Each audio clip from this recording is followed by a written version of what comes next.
Hello, everyone. Welcome to the Boot Soccer Podcast. My name is Hassan. I'm Julian. And Callum. In this podcast, we're going to be focusing mostly on the English Premier League. We'll also talk about other major leagues around the world. We're just three best mates living in Canada that just got together and said, let's start our own podcast. All we do is talk about football anyways for hours and hours. So we thought we might as well film it. Literally nobody asked us to do this, but here we are. Yeah, we've got a bit of production value, so just a conversation with mates with some mics. Yeah, bringing you along for the ride. We hope you enjoy it. If you don't, well, tough. Awesome. So in this first episode, we're going to be previewing the Premier League season. The season is underway, as you guys all know. We're 3 weeks in, so we'll just be previewing the rest of the season and making our predictions of where we think clubs will finish, who'll be the top scorer, etc. So without further ado, let's just get started. Just a little bit of an introduction, though. Callum, how did you get into football? Well, born in England, so not really a choice. From a very footballing family, and when I say that, I mean football mad kind of family. My dad was a football manager up until I was about 16. Um, Not a super high level, but county level in England. Brother was a fantastic footballer. None of the talent passed down to me. My dad was a good footballer. Before I could even walk, United shirt got pulled over me. Usually in England, if you're supporting a team up from the north, you get called a glory supporter. So I get that. I deserve to have my pants pulled down a bit there. Bristol Rovers are my local club. However, yeah, I'm United through and through. You don't own a Rovers kit, do you? I do actually. Yeah. You should wear it next It, next it, episode. it doesn't fit anymore. Yeah, I know. Big fan. Yeah, I haven't updated it in a while, so Yeah. Yeah. What about you, Jules? Yeah, similar story, different continent. I'm born in Canada, but my dad's French, and he's always loved football. He's never really played it, but when you're a young kid in Canada, the Premier League wasn't really on the telly. So I watched mostly international tournaments, and my dad being French, I watched France. And so I watched the '98 World Cup where we won. That was probably one of my earliest memories of football. And then I watched the 2000 Euros where again we won. And all right. those teams were stacked with. Yeah, you guys were spoiled, weren't you? Yeah, well, there's up and downs. But yeah, those teams are stacked with guys like Henri, Pires, and um, when the Premier League kind of came on TV, which was around the early 2000s, those guys were all playing for Arsenal. So, of course, I started watching Arsenal and following Arsenal. And I mean, at that point, it was a good, a good time to be an Arsenal supporter. That was around the Invincibles times when we were competing for the Premier League trophy. So that's how I got into it. Nowadays, living with you, you watch pretty much all Prem games and you're really into it. You're a really passionate Prem guy. So now I've been starting to expand my football into watching the league as a whole, whereas before I'd used to just focus on Arsenal. And then yeah, I watch a lot of Canada. Canada soccer is really emerging at the moment. It's a pretty exciting time to be a Canada fan. We're having the World Cup in 3 years now, right? 2 years, pretty much two, two, 3 years. two, Yeah, 3 years. yeah. So yeah, I'm excited about that. Whitecaps, I'll tune in once in a while. MLS once in a while. Now that Messi's there, it's definitely a lot more interesting. But yeah, that's how I got into it, and I think my fandom of football is just growing year over year, and so As hopefully, it is in North America exactly, across the yeah. board. Yeah, I just I, think exactly. I just think it's just happening across the board. it's growing so much here. I think I was a bit before the curve, but You yeah, definitely were. You definitely were. But like, obviously, all the MLS obviously for expanding, sure. Mm, the Saudi Pro League. mm. There's just a lot more happening now, and I feel like a lot more people are tuning in North America. Yeah. Like random people, like our friend, friends talking about Messi or talking about their Miami game. Like that never used to happen Yeah. whatsoever, right?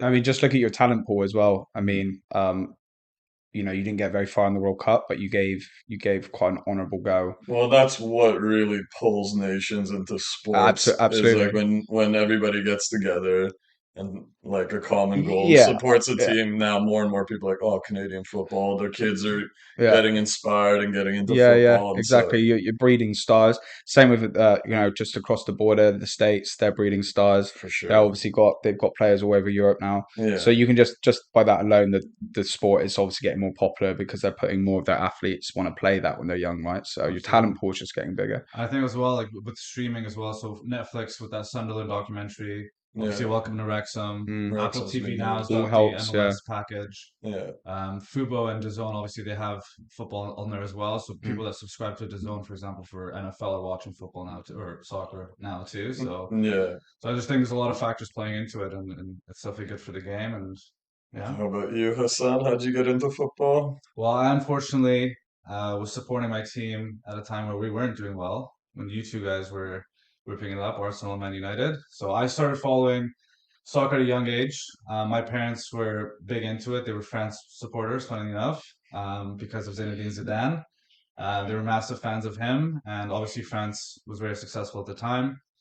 But yeah, Zidane played for Real Madrid, and I started watching Real Madrid, and I was a huge fan of Raul Gonzalez. He was my favorite player. And yeah, just started falling in love with the sport. And then you know how it is usually like you'll have a favorite player and then you'll start liking their team. So I came across Steven Gerrard and he was just breaking out and there's just his ferocity and just the way he played made me attracted to him and just started following Liverpool and learning about its history and and the culture and all that kind of stuff and the rivalry with Man United and I just started falling in love and you'll never walk alone. It's just such a beautiful anthem and just started building that connection with the club. And yeah, unfortunately, at that time, like I said, we weren't too successful. We had some random trophies here and there. The early 2000s, under Gerard Houllier, we won the treble, but it was like the Europa League, FA Cup, League Cup, so it mm, wasn't a massive treble, but mm. Yeah, nonetheless. Benitez pushed us all the way to, yeah, well, it was a good title race. Yeah, we won the Champions League under him in 2005, and then we made the final again in 2007 where we Mm, got lost against AC Milan, and then mm, like you said, we did push you guys for that one title race, yeah, but just fell short. unfortunately, Just fell short. Yeah. I never really felt we were ever going to win the league. And then even under Brendan Rodgers, I know for me, like, obviously we've had this discussion before, but for Mm. me it was Suarez and Sturridge and like the players that we had that kind of made that, especially Suarez, he was world class. And Um, Sterling as well. well, of course, but Yeah, I'm so just saying you're Suarez gave us that edge where yeah, he yeah, yeah, pushed us to the level for that we sure. almost, Yeah, yeah, yeah, yeah. but it never really looked like we would win the league. And then obviously Jurgen Klopp came along and Moments though, because moments for sure. if Gerrard didn't slip, Hmm. you got that Chelsea result. There was still the Crystal Palace draw as well, Yeah, but there was and the momentum was the broken after. momentum was broken for Yeah. sure. Uh, But yeah. But anyways, ended up winning the league with Jurgen Klopp. But yeah, it's just a club I've always supported and loved since I was a young kid. Like you said, Premier League wasn't on TV yeah, back not in the so day. much. We had we were lucky we had satellites so we could watch Satellite. international channels. Um, and yeah, we could watch international channels and follow it. So we'd just come back home and be able to watch, Champions League games and whatnot and Well, I Premier know you League. said like at the time you started following Liverpool, they were not Mhm. very successful, but I would say win or lose, you're definitely one of the most passionate Yeah, football fans I've ever seen. So like I watched you guys go through the Euro. I mean, you're an England fan, let's yeah. put that out there so mm, people understand what I'm saying. mm, But you guys went through the whole Euro experience losing to Italy in penalties and devastating. he's English and I Yeah. think you cried harder than he did. Oh, I So was rattled. I was devastated for Yeah, sure. you kind of just dream about it, and obviously you've been spoiled with national success. well, let's be honest. I've watched France losing two penalties in major Mate, tournaments. just to get to a final though, like Yeah. it was a dream come true. Like I was that close from booking a Yeah. ticket to going home. It's You remember the pandemonium that was happening in the UK? Just like it I was mean, I was electric. living in the Oh UK yeah, you during the were. Right. World Yeah, yeah, Cup you were. and Yeah, it was absurd. I was in France during the semifinals, so I watched France beat Belgium. yeah. And then it was England versus Croatia, and I was thinking to myself, damn, like if England end up winning, it's going to be France England, and I'm gonna have to go home to London. Mm.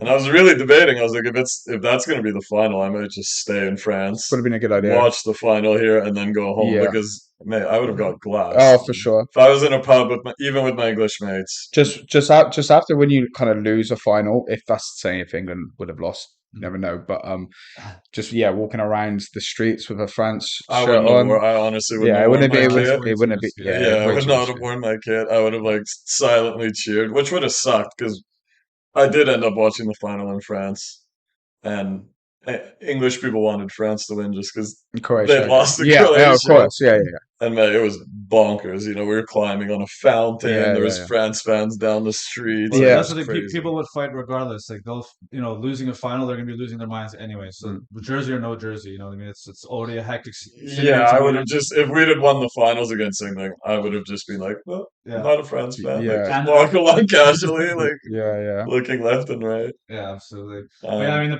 the passion's the best part of it. I mean, like for me, following it here, like obviously you guys know, like, Mm. and you guys as well. Like, when your team loses, you're upset. Like it Mm. kind of ruins your day a little bit. Ruins And your like, week sometimes, doesn't it? sorry, Ruins your week. yeah. I mean, you see those like memes. Like I saw one off Ten Hag the other day. Like a Manchester United supporter posting. He's like, "This guy's gonna control my emotions for the next Yeah. 10 months." Yeah. For But sure. it really is like that. Like if Liverpool win, I'll be so happy. I'll be losing my mind. Like life's good. Like I'm forget all of my stresses, all my worries. And then when Liverpool lose, I'm depressed. I hate my life. I don't want to talk to anybody. well, that's the side of the sport I really kind of found when I lived in England. I lived in London for 3 years, and I worked in an office with a bunch of lads. It was like an app, a sports app, tech startup.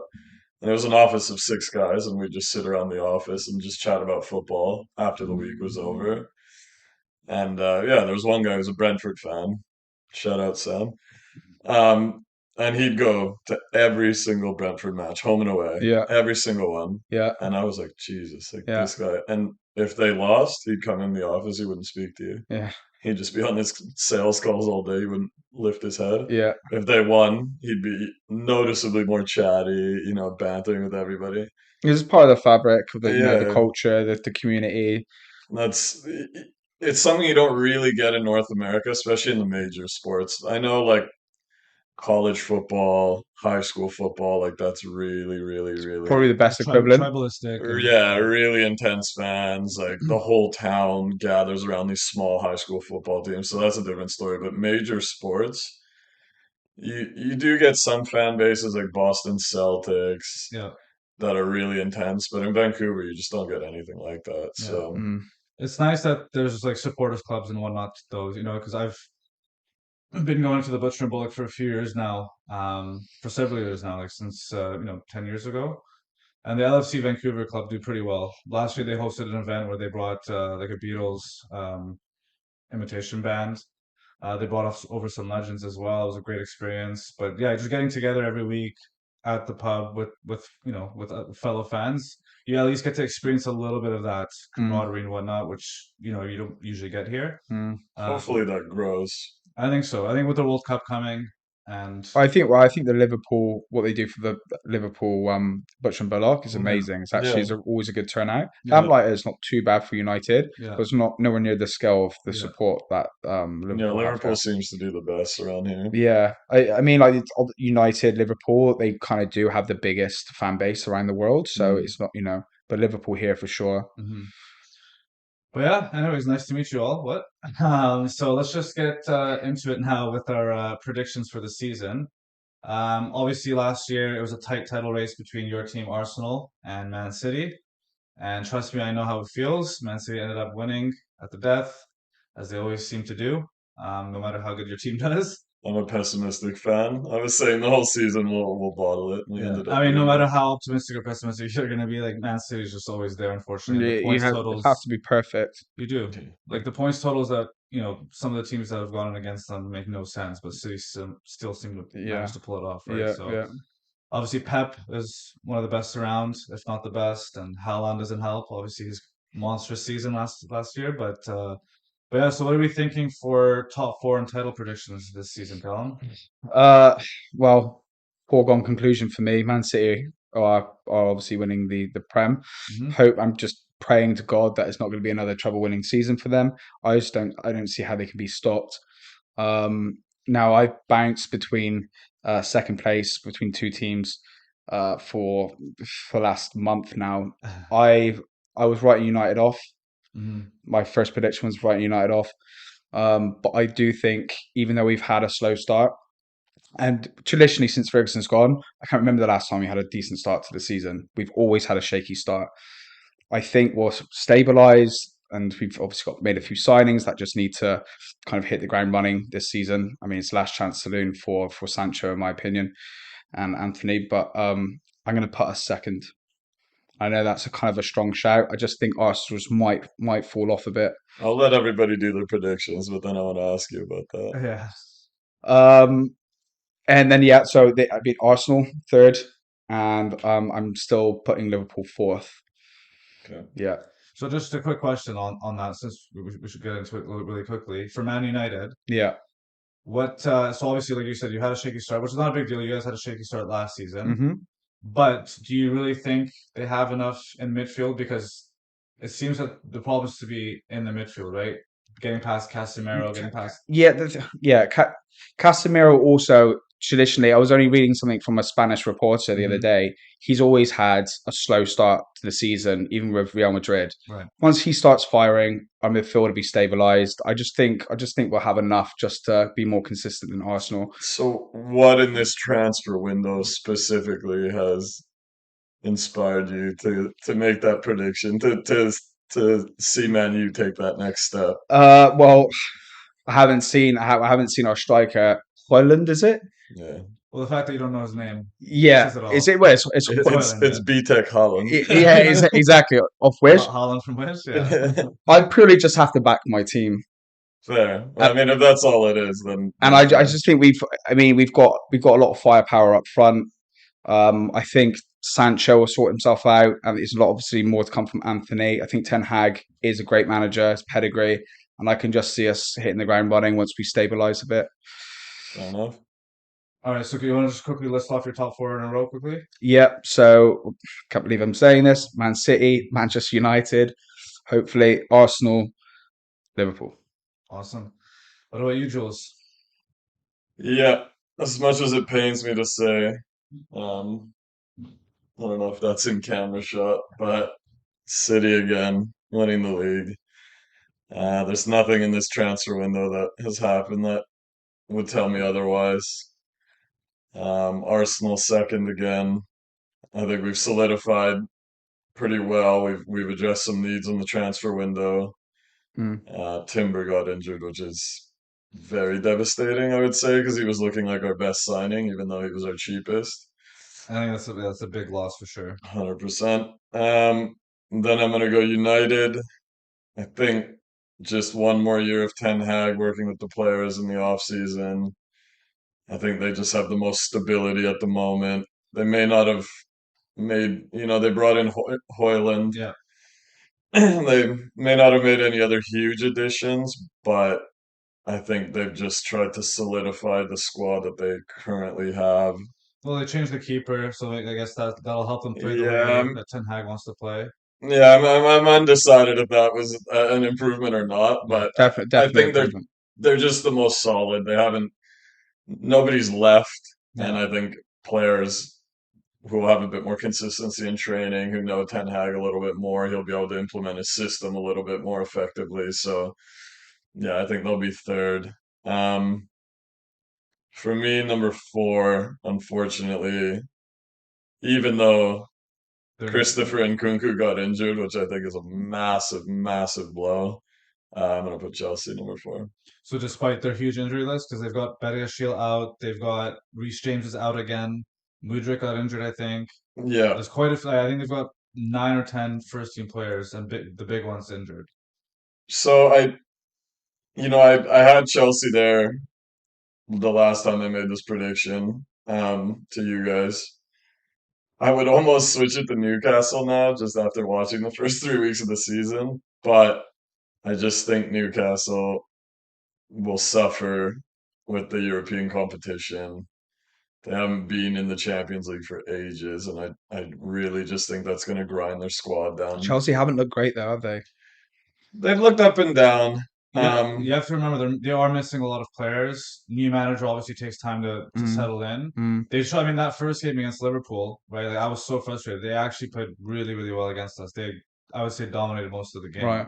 But yeah, I mean, all their players, like Hassan said this a few times, all their players that they added last year, all those top tier players, there's no way they can play any worse than they did last year. I mean, Sterling already is killing it. Like Yeah, as much as They've I criticize him, but he's already looking like the yeah, real Sterling. yeah. they've gotten rid of all that like bad mojo, all of the dead weight. They shipped out so many players. They brought in Casiedo now, Hmm.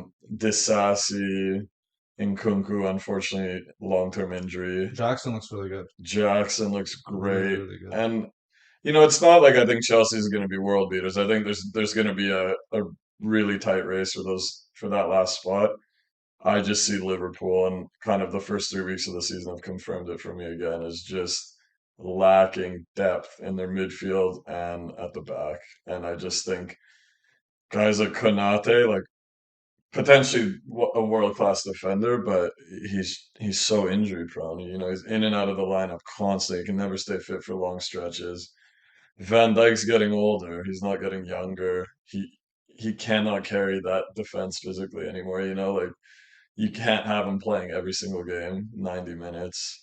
The midfield is still missing a piece or two. Yeah. And I just feel you're one injury away from just not having, enough. Potentially Salah's not 100% staying No, yet. I think he'll stay. I think Yeah, he'll stay. it'd be really unexpected for him to leave, especially right at the end of the window like that. Just leave them in the lurch. Isn't it? Exactly. There's an extra week. Is that right for the Saudi Two trans? 2 weeks. 2 weeks. September But I 15th. would, like obviously Salah is an integral part of Liverpool, but I Absolutely. think they would survive losing him more than they would survive losing 100%. like a Konate for the season or a Van Dijk for the season because Mm, their attack is actually mm, quite loaded. Our Like attack they is had Darwin only, Nunez on the bench last and game. he yeah, came on score too. Like, yeah, Yeah. yeah, our attack is loaded. Like, I'm very happy with our attack. yeah. It's just the midfield, like Julian said, and the defenders as well. Like, it's definitely lacking So it's a bit. not yeah, it's not about Chelsea being world beaters. I think Yeah, it's just about the teams around them. yeah. Some of those Newcastle, Aston Villa, those teams have to deal with Europe now. Chelsea, new manager, great players, don't have to deal with Europe, Hmm. can just focus on the league. So it's more of that than it So is. you're Yeah. putting Liverpool outside of the top four? Yeah.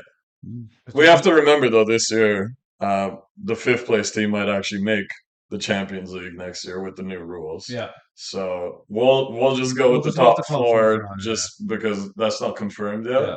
But yeah, number five, Mm, kind of based on the current state of affairs, would actually be a Premier League team going to mm. the fifth place team in the Premier Yeah. League going to the Champions Which would League. be good. Which would be Depends how great. the English teams do this season in Europe, but Yeah, Yeah. like Julian said, most likely will be a Prem yeah. team. So do you want to just list off your top four quickly? Yeah. So City, Arsenal, United, Chelsea. Awesome. And you, Haas, let's see what you got for us. Anything controversial? For sure. We've obviously talked about our predictions before. Like we've obviously been discussing the league all summer, and in anticipation of the league starting, we've been so excited about it. As you guys know, obviously, as being a Liverpool fan, we've gone head to head with Manchester City several times, and we've only bested them once, unfortunately. Even losing the league by a single point twice, um, losing the league when we only lost one game all season, just ridiculous scenario. So I really obviously don't want to see City win again. And obviously Pep, huge respect. I don't like him obviously, but huge respect to him as a manager. He's obviously one of the best, if not the best. But I just can't see the City dominance keep going. I just don't want to see it anymore. So Yeah. I went with Arsenal. Um, my prediction is, I'm not as sure about it anymore. Wavering a bit? It's wavering a little bit. I'm gonna stick with it though, just because, like I said, like I want to go with what I want to happen. I just do not want City to win another league in a row. So, because I think they won five of the last six, Mm, whatever it is. So, like, yeah, another one would just be devastating. And we don't want our league to become that league like Bayern Munich was or mm. Juventus, right? So I'm gonna stick with Arsenal. I'm a little worried because of the Timber injury. That's a massive, massive blow. Um, They might still do some business in the window. So hopefully we bring somebody in to kind of shore that up. yeah, absolutely. And yeah, obviously just also watching the first few games of Arsenal, like a bit of a slow start. Not playing poorly, but not playing, amazing or anything like that so far. But a lot of teams have looked like that. So it's hard to say, but I'm gonna stick with my guns and just go with Arsenal. For second place, obviously Man City. They're obviously either gonna be first or second. I'm not going to say much about Man City. We all know that they're amazing, best team in the world, and they've strengthened. But what worries me now is it seems like they're doing a bit more business late in the window. Yeah, it looks like they're going to get that Nunez from Wolves, which And just Doku. Joker's done completely. Yeah, Yeah, yeah. so So they've got another attacker replacing Mahrez. They've got Mm, Guardiola, so they've got mm, even more defenders now, mm. where's and that Kovacic and Nunez now as well. that Nunez guy too? The one game I watched of Wolves, I forget if it was Wolves, Everton maybe This season or this season. Yeah. United? Oh, maybe it was the United. the Yeah, it first was the game? United. First Yeah, game, yeah, yeah. Yeah, they he yeah they dominated. Yeah, played He well. was running up and down the pitch like Mm. he was counterattacking on his own. Like he would look so good. So now that he's going to City, I'm like, oh Oh, I no. mean, we were heavily linked with him in January, which was frustrating. Yeah. Fabrizio just kept posting about him, Yeah. and funnily enough, we're also linked with Guardiola, who they got obviously. Yeah. But yeah, I mean, Man City obviously they're just tough beast, but I'll put them second just because I want Arsenal to win, and then third place, despite their shaky start, and despite I still do think they need another player or two, Mm. but I'll put Man United third, just like for the reasons that you said. I think I'm gonna put Liverpool fourth. But the reason why I put United ahead is like you guys said, a little bit more stable. Ten Hag's second season.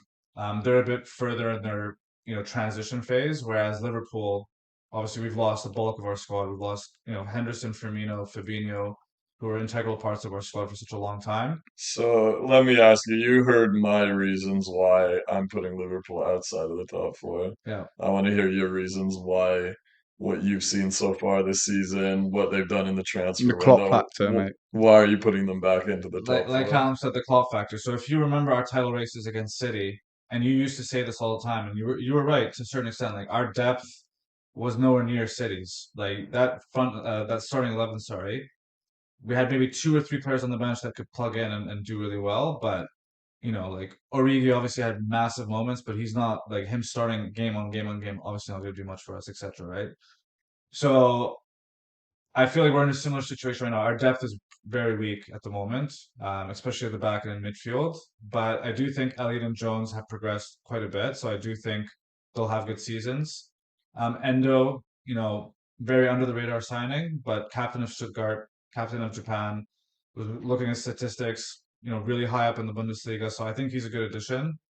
And we didn't need a CDM. So I think he's a good short-term solution. I still do think, like Julian said, I still think we need one more piece in the midfield. Mm. We have Thiago, who is world class. Let's not forget, Bayern, a big reason they won the Champions League was because of Thiago. Pep absolutely loves him. So Thiago, when he's fit, is really really good. Obviously, Szoboszlai, McAllister have hit the ground running. Fantastic signings. I think if we just get a really really good CDM behind those two, that's definitely one of the better midfields in the league. Uh, Where's Klopp exactly playing Trent right now? he's playing in midfield. But not CDM. Well, he starts them at right It's back. So like the inverted. yeah. Right. So when we defend with the back four with Trent on the right, Yeah. and then when we have possession, he moves more central. Yeah. That being said, I think he's played that position well. We played it near the end of the last season and almost forced our way back into the top four. Mm. He played it for England as well, and he's done well there. But unfortunately, he's only made two mistakes this season. He's got that Harry Maguire about him where he just makes high He profile, he's clippable mistakes that you he's can It's like just just he's I got it in would his compare it more game. to De Gea because Maguire just misses the Stones is similar. I want yeah to compare it to Harry Maguire. He's a whole different kettle of fish. yeah. But yeah, they've got mistakes in their game, and you're hoping that they iron them out. And it But look it's not like some people make mistakes and you're like, ah, whatever. Those players, certain players, there's just certain I players know in the league that make mistakes Stones that Stones used to do that all that the they're time. on That's why he got dropped YouTube, by they're Pep. on Instagram For sure. within seconds, and then it just I feel like that pressure really beats down on those players because they'll keep making those mistakes. They'll get grilled online. Then, and it's just a worrying trend where you just hope it doesn't get to Trent's head too much. I think it has in the past. I think so, but don't forget like all of our success in winning all those trophies was with Trent playing right back, Mm. defending at right back, and we were completely fine. Of course, we got scored on here and there, but obviously at that time, Van Dijk and Gomez were at the peak of their powers, I and think a bit more cover, yeah. Fabinho as well, so they could cover. But I still think there's a bit like obviously Trent makes mistakes, and it frustrates me. I think you're right. He's like similar to Stones, like you were saying. But I think he does way more than enough to cover for that. And obviously, we're able to we have a strong enough team to make up for those mistakes, hopefully, in almost all situations. But Mm. I just think um, I just think the Klopp factor. He's done it with the same type of resources before. Lower net spend, low squad depth, and we've been able to be really successful. So I do trust. I mean, don't forget that season where Van Dijk was out the whole season, Gomez was out the whole season, Matip was out the whole season, and we somehow made top four when we were like near the bottom with Reece Williams and Nat Phillips. He reminds me a bit of Ferguson, like him alone, Klopp alone. He's worth 11 points of the season. Yeah, You know, absolutely. he's just that type of manager. I mean, I Yeah. really hope it's Liverpool over Chelsea Yeah. because I really don't want the world to think, oh, let's just spend $1 billion in the transfer market and that instantly guarantees you success. I kind of want to see Chelsea suffer a little For bit, A lot of sure. people do. Yeah, but I think there's no neutral fan that actually likes Chelsea. No, I just think it's just Chelsea fans that are just obsessed with their club, but that's it. yeah, I just can't help but like some of their signings. Oh, of course, some of their players are fantastic, Yeah. and even their manager, like Mauricio, is such a yeah, likable guy, yeah. He right? is. So I do like him. even though So, yeah, sorry. I was no, just go. gonna say list your top four one more time. So yeah, I'll go with Arsenal, City, United, Liverpool. That's my top four. Awesome. So now that we've talked about the top four and who we think was going to win the title, let's move on to fifth to seventh for the other European spots. Obviously, like you mentioned, there might be an extra Champions League spot, which could complicate things, but we're just going to go based off of tradition. So fifth and sixth for the Europa League and seventh for the Conference League, unless cup winners determine otherwise. But yeah, fifth to seventh. Who are we thinking, Callum? Just gonna stick what I originally said a few weeks ago. Chelsea, purely because of the signings. Poch, obviously looking way better than they did last season already. Spurs, I'm going to put in there. They've looked quite good, and Newcastle. I just think they'll fall short of the two bigger clubs there, but they've. I mean, I love the way they play. That Eddie Howe's an amazing manager. I just can't see anyone else really knocking on the door. So There's obviously other contenders, Aston Villa and Brighton. sure, What do you think about those? yeah. I just don't think they've got more than Newcastle. So yeah, just Okay. don't think they'll knock on the door. Yeah. I mean, I had Newcastle dropping out of the top four, but yeah, I think they're still pretty firmly in the European spots. They have such a solid squad. Their midfield is Joe Linton, Bruno Gomes, and Tonali, Beast. which is, I mean, it might be the best midfield in the Prem almost. I'd I, say d- yeah, it's I probably don't. second or third best Yeah. midfield I for You're sure. saying that them being in Europe this season might be detrimental to their league status, but I can't see them putting too much stock in Europe. I think they will just go for the league.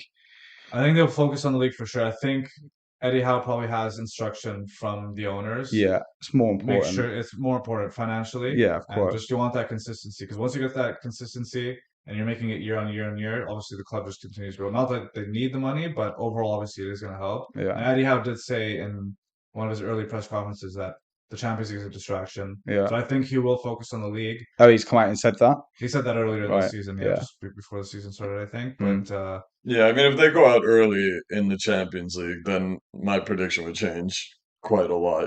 Then I think they could actually compete for the top four, Yeah.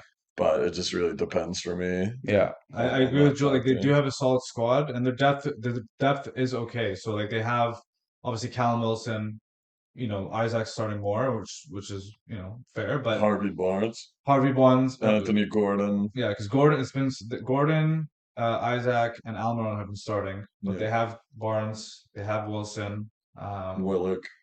Willock as well. Yeah, so I think they have a bit of For me, decent depth, but it, not it, like to the level where I think they can handle all those competitions I'm really, really well. But I'm not too concerned about their forward and midfield depth. It's really the defense for me. yeah. So once you get past their starters, it's what Shard, Byrne, Trippier, and No, it's Burn and Trippier on the wing backs, yeah, and Shar and Botman in center back. Botman. Yeah, but once you get past those four, So I think they have Lascelles, who's good, and they can move Dan Burn, sorry, into the middle because he's traditionally a center back. He's just like, the tallest left back I've ever seen right now. But They've got Matt Target, who's the backup left back. So you're right. So if they, for example, if Shaw got injured and they moved Dan Burn and then Target at left back, you're right. It's Yeah, not and the prettiest. they're gonna have to do some squad rotation to survive those competitions. So, Yeah. anyways, we'll see what happens there. But yeah, I think because in the Champions League you will come across weaker teams, quote unquote, but Yeah, like against those teams I think you can rotate a little bit, but once you come against like a Barcelona or something like that, obviously you can't. You have to play your best squad, and then you'll have to play that same squad again on the weekend. yeah, if it was Europa League or Conference League, I'd be Yeah, saying it like talking a different tune. But Champions League, even the weak teams they're still strong, of are not course, that of are not course. weak. Yeah, Like you go to Europa League and you play like Bate Borisov or some random team, yeah, for then sure. you can play some kind of mediocre players, and Yeah, absolutely.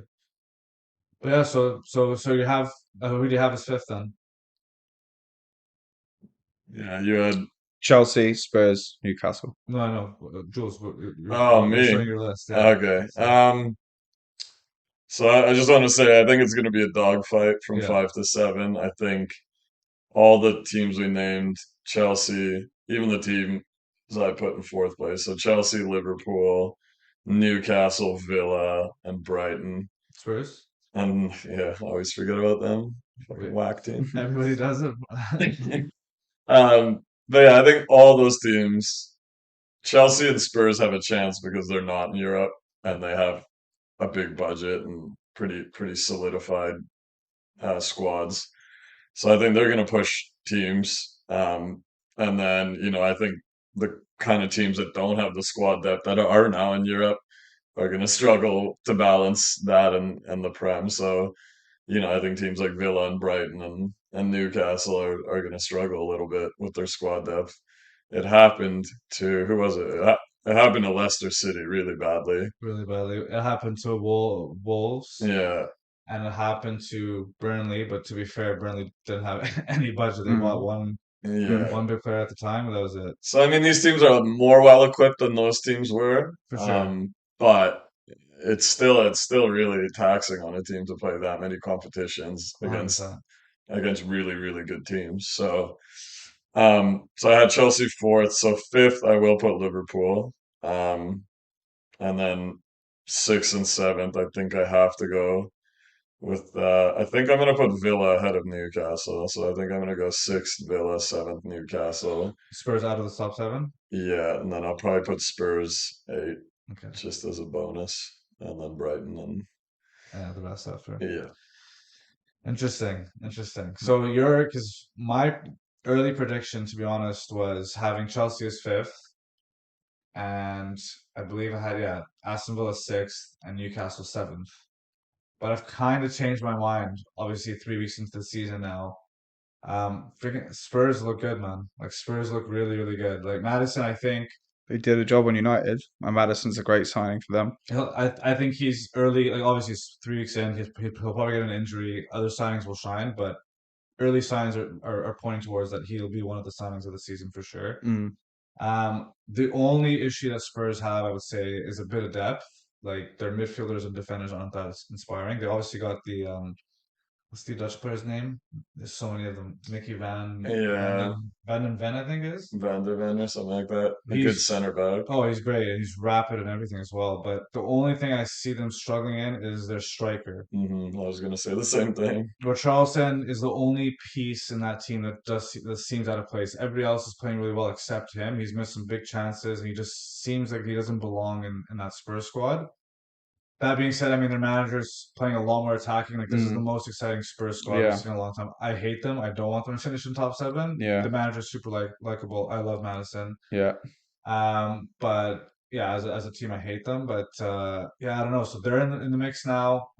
Brighton obviously had a really good start, and then they had a random loss against West Ham. But I don't know. I just think their manager has that X factor about them, and the way they play. They're gonna make a couple more signings as well. They're close to signing Baleba from Lille, is it? I think the center mid to Yeah, replace Casiedo. So, but I will stick to my original gun. So I'm gonna go with Chelsea fifth. I I think I'm gonna put Spurs sixth, and I do think Newcastle will finish ahead of Aston Villa, but I'm gonna go with my original thoughts, just because I think Aston Villa will surprise people, and I think they'll finish seventh. Just a quick word on Aston Villa. Like, obviously, we've talked about it off air, but Moussa Diaby is just absolutely killing it. You were thinking that he might have a lot of goal involvements this season. Yeah, I mean, Villa's been great. Like I mean, the manager obviously.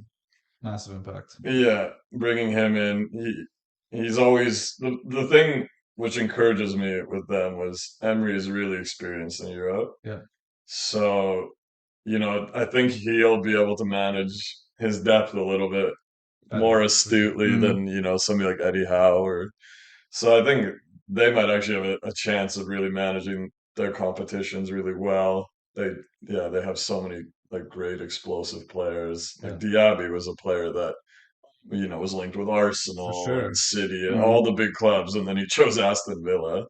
But That shows you that there is something growing there. Like, obviously, that was the whole intention of when they assigned Gerrard. Unfortunately, he flopped as a manager, but that was the whole narrative at that point. Like, we want to be competing for, obviously, Yeah, Aston Villa's a historic huge club. club. Like, Yeah, they've won the Champions League before, right? So they yeah, want to yeah. get back to that level. So there must Musa like Diaby must have been convinced by the project and must have been excited about it. Okay, like, there's so many exciting players there already. They've signed Tielemans. They've signed well, Diego Carlos was basically a new signing because he was injured all of I last mean, they season. might have the best center back partnership in the Prem. Obviously, not the best, but But like outside of the top best of two the rest, teams, yeah, yeah, like Pau Torres and Diego yeah. Carlos. Mings had a huge revival under Right. Emery. Unfortunately, he obviously is out for quite a while now with a knee injury. Emi Martinez, great keeper. Um, Matty Cash scored a couple goals. I love Matty Cash. I think he's a sick player. They've got what's the wing back they signed from Sporting last year? The, Yeah, I oh, forgot. I forget his name. That'll Just come up eventually. shows how good he is. But they've got him and they've got Dean, so like they've got a bit of decent depth. Ollie Ollie Watkins. Watkins, obviously. McGinn Like is all of playing. Like, you. Buendia's had a revival. Obviously, he got injured, but they got Zaniolo. Yeah, So yeah, I don't know. I think Aston Villa's an exciting team right now. So I'll just stick with them. So I'll say Chelsea, Spurs, Aston Villa. fair. I think we've all had similar clubs in the top Yeah, European spots in the top four, just in different orders. I think my predictions are a little bit more unrealistic in terms of Arsenal winning the league and I see it's not mm, happening. Somebody has to be somebody controversial. exactly. We'll spice it up a little bit. We're Can't maybe wait putting to. United as second is controversial. Yeah, true, Yeah, true. because And we've looked honestly terrible. sorry. We've looked honestly Yeah, terrible. it's been a tough few Y- games. Even the Wolves. I mean, that was a I fortunate know. win. Let's Yeah, be well, I mean, honest. yeah, they were unlucky not You to still think walk away. that wasn't a penalty? Or that was a penalty? Or sorry, that wasn't. Oh, mate, no, he got the ball on. I know. Yeah, it was clear. It was clear. Got the ball. But I think our predictions, the fact that we all have basically the same clubs in our top seven spots, Yeah, speaks to the parity now and this kind of the midfield, so to speak, solidifying a bit. So there feels like now it used to be a top four, top five. Now it's like, there is a top four, a top three, and Yeah, then there's six other clubs that are all in the dogfight. yeah. And then, there's the the rest. rest. So there's Just the more the quality's getting better and better. It's getting more competitive For year on sure. year. for I sure. think it's probably the hardest year to do a prediction. I would say, like Joel said, like this is. I think there's like more of like a top nine basically. Like Yeah, Brighton, Newcastle, Aston Villa have joined the absolutely. rest, Yeah. and then it's the rest of the clubs. I We'll mean, see what even West happens, but Ham, like, yeah, I mean West I Ham. mean, I don't know. I think it might have been you. You kind of wrote them off a couple of weeks ago, but I mean, they're looking all right. I think last year obviously they struggled in the league. They obviously won the conference league, but Yeah, it goes to the point that Jules was talking about in terms of balancing the European competition yeah, and the league as well. But I do think they'll learn from some of those mistakes. They obviously look a lot better already. And they sold Rice, but the players they've added, James Ward-Prowse, he's on yeah, fire already, yeah, providing assists and scored a goal as well. The Alvarez guy looks really, really good from Ajax. Ajax always produce great for players, sure. and now they've signed Kudus as well, Yeah. which is big. A lot of top clubs are linked to him as well. I think they're also linked with Mavropanos, an ex-Arsenal center back. They got him already. The Greek one, Okay, yeah, I yeah. don't know if it was finalized yet, but that's another kind of area they needed to solidify. No, they finalized that one as well. I think they're linked with a forward as well. So it'll be interesting to see what they do, and obviously all the teams do in the last couple of days of the window. But yeah, West Ham technically on paper like Callum said, I think they're just below those guys as Mm. well. They were just on the We'll edge there. see. We'll see how they do. Yeah, it's just a testament how competitive it's getting in the Premier League. Like, With there's the, no easy games. yeah, I mean it's exciting, and we're getting the league's getting to a point. It's like a prem dominated football world now, Mm. and you know, teams like Aston Villa and West Ham are buying top players from other European clubs. Usually, those would be the types of teams selling their players, and Yeah, now yeah. all those players are coming to the Prem. So, Mm. For sure, but teams even like Juventus, Milan, the Milan teams, etc. Like they can't compete No, with the Premier League. It's the Premier League is seen as like for that sure. massive. But obviously, there's still Bayern, Yeah, Barcelona, Real the Madrid, big but two ones for me is Real Madrid, Barcelona. Barcelona. They're There's like always going to that be lure of those two clubs in particular. There's yeah, always going to be the superstar that for eventually sure. gets sold to them, right? Like, Even English players now, obviously, it's becoming more like yeah, yeah, yeah, Madrid, obviously, yeah. but Like going to Germany now is very popular for English yeah. players. I can't see Haaland staying at City forever. I just can't. I don't know, man. I can see him at Real Madrid. Like, yeah, Depends if Mbappe goes there. Yeah. I agree with you. Obviously, like, you're right. Obviously, a lot of players want to go there, but I just feel like Haaland's a bit different. Like he loves the Prem. Like his dad played in the Prem, and I think yeah. he I think wants to he's be. got a realistic chance, I, obviously, to be smashing I was about to records. say, I think he wants to beat all those records and just cement his place I mean, as he's great for the league, obviously, and yeah. as you just said, it's in that time we're not actually losing our big stars anymore. Oh yeah, Yeah, the last few years we've had the best managers. We've had Yeah, at one point obviously we had Ancelotti as well. We had Tuchel. Like yeah. we had all the best managers in this league. They But they say it's the Pep effect. yeah, I can't remember the. Correct me if I'm wrong. There's a statistic, so every time he's managing in a country, that nation wins silverware on the national stage. in Europe. No, no. So what do you mean? So when That he was with Spain, when he was obviously managing Spain, Spain won the World Cup, the Euros. no, he didn't manage Spain, mate. No, no, no. I mean the national team, the effect he has on the Ah, league and the got you, players, got you, got you, everything raises the game. He's got obviously you, coaching got the you. best players. so why is France winning? Yeah. I'm just saying we. No, but I know what I mean. So So I'm just telling you the statistic. When he was in Spain, Spain won. when all of that, so obviously Barcelona, Real Madrid dominated. The Yeah, Spanish league dominated at and the then time. and then Bayern Munich The German league dominated at the and time. Germany won at the time when he was managing in Germany. England can't So get we're over hoping that. But even Bayern and Dortmund obviously were playing really exactly well in the Champions League, exactly. So etc. it's the Pep effect. So we're hoping, Euros are coming up. It's time to win some silverware. I think that's reaching a bit far, but We'll talk about that when it comes around. so speaking of obviously competitiveness and dogfights, what are we thinking about the relegation battle? Can we all start off by saying we think that Luton and Sheffield are both going to be relegated? Yeah, absolutely. I mean, it's a foregone conclusion for me. I'm also probably going to put the three that's come up. The three are going down now. Really, Yeah, you soured on Burnley that So quickly? what yeah. order? After I would I like quite like company. I shouldn't, but I thought they've done well, but no. So what order? Bottom three.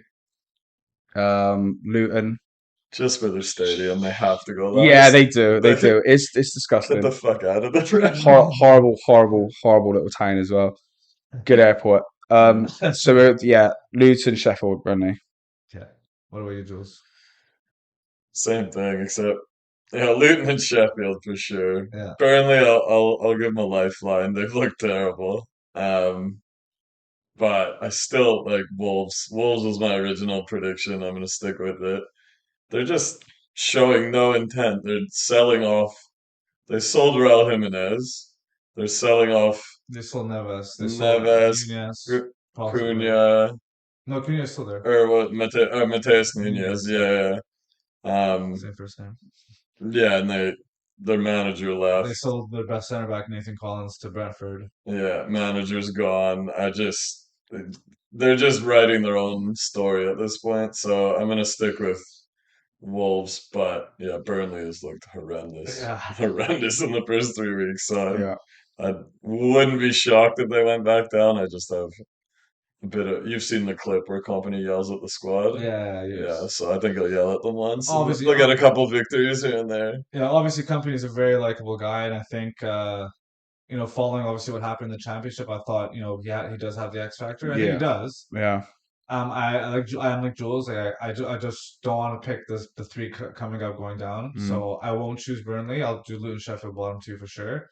I do think Burnley have a huge chance of going down after watching them, but I originally thought it would be Wolves, to be honest, because of all the reasons you listed. They obviously have to do that because of the financial reasons and whatnot, but I don't know, man. I'm torn because Everton suck. Like Everton really, really suck. They Like just made a good signing though. Neto from Yeah. Udinese, yeah. Everton's at least showing some intent. Like, okay, we But Wolves, want to stay up. of course, but Wolves beat them. I know. I think it's out of Wolves' control in Oh terms of yeah, maybe it is, it but is because of the financial. That was the reason the manager left. He had some arguments with them, but because of their restrictions financially, they have to sell these big players. for They sure. can't buy you know. But I'm torn. I'm torn between Wolves and Everton, and obviously Burnley. But We'll just pick Everton. We know you hate them, so. I hate them, and they've been dancing with fire for so Yeah, they long. have. But also, like I love Sean That's Dyche. why I didn't want to choose them. I just thought he'll just stabilize, get them He knows playing, how make them hard to beat. he knows Yeah, how to do it. But yeah, he did get relegated with Burnley, didn't he? Yeah. yeah. But you know me, like I told you as soon as he's joined the team, I was so annoyed because I love Sean Dyche. He's such a funny character. Liverpool fan actually, by the way. Yeah. And now he's managing Everton, but I'll just go with Everton just so we can make have a little bit I mean, differences. it's not unrealistic to be Yeah. honest. Okay, so that's the relegation battle. What are we thinking for Golden Boots? Are we gonna have a consensus on this one, or It's foregone. It's foregone.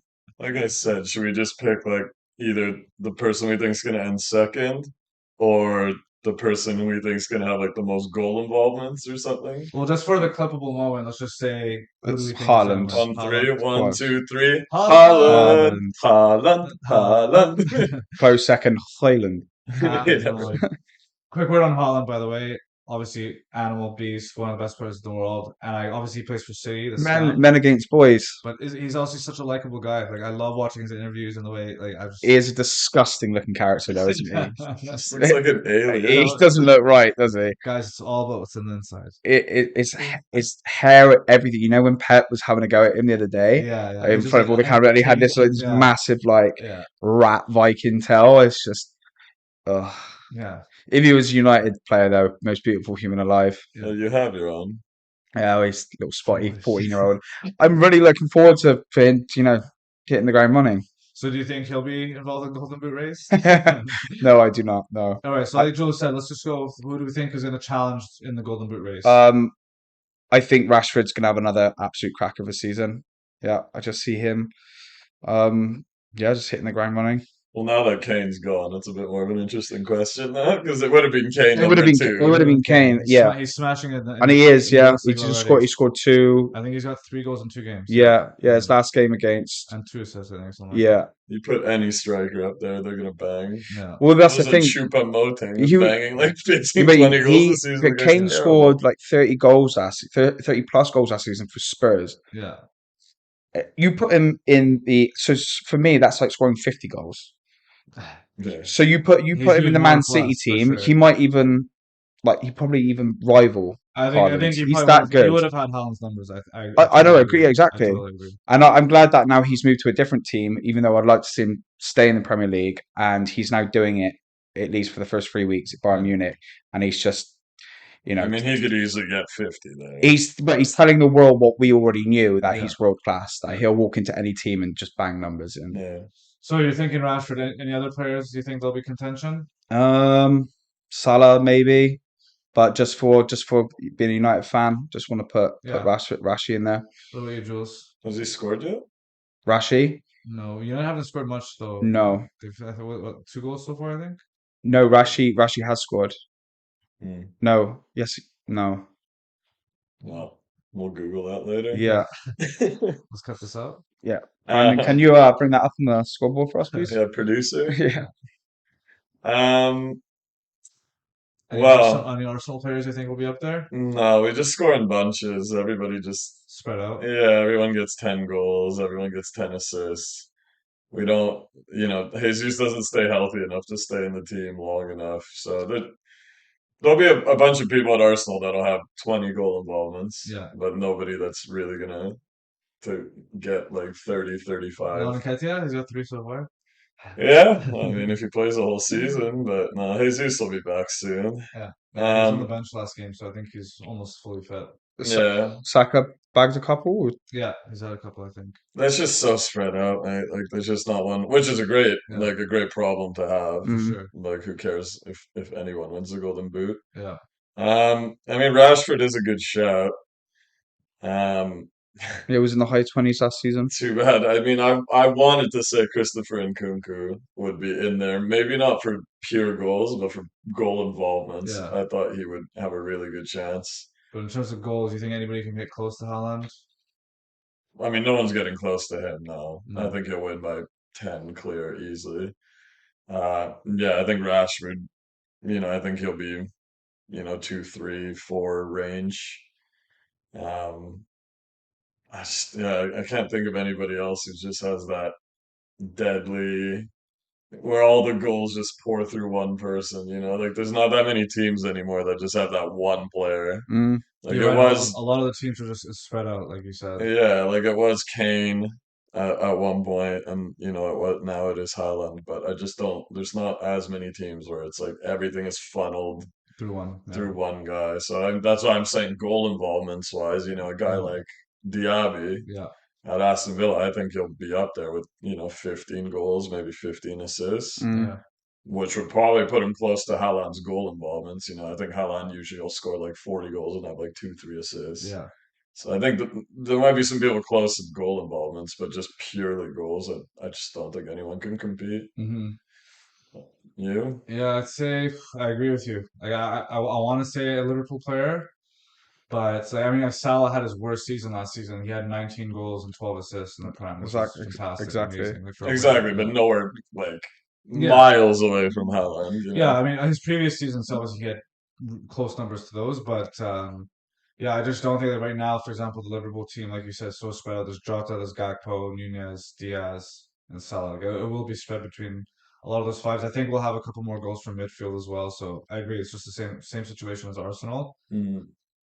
Yeah, I'm trying to think. Yeah, like I mean, obviously, like, for example, Ollie Watkins will bang goals, but like you said, nobody near the numbers of Haaland. So I'll stick with Haaland. I think Rashford will do well. Mm. Probably, yeah. Or maybe Um, like the Hoyland guy. I don't know how good he is. I know I nothing about this guy. yeah, Yeah, I don't know I much would about. say honestly, I would say Nunez if he was guaranteed to start every game, just because he reminds me so much of Fernando Torres. Like Mm.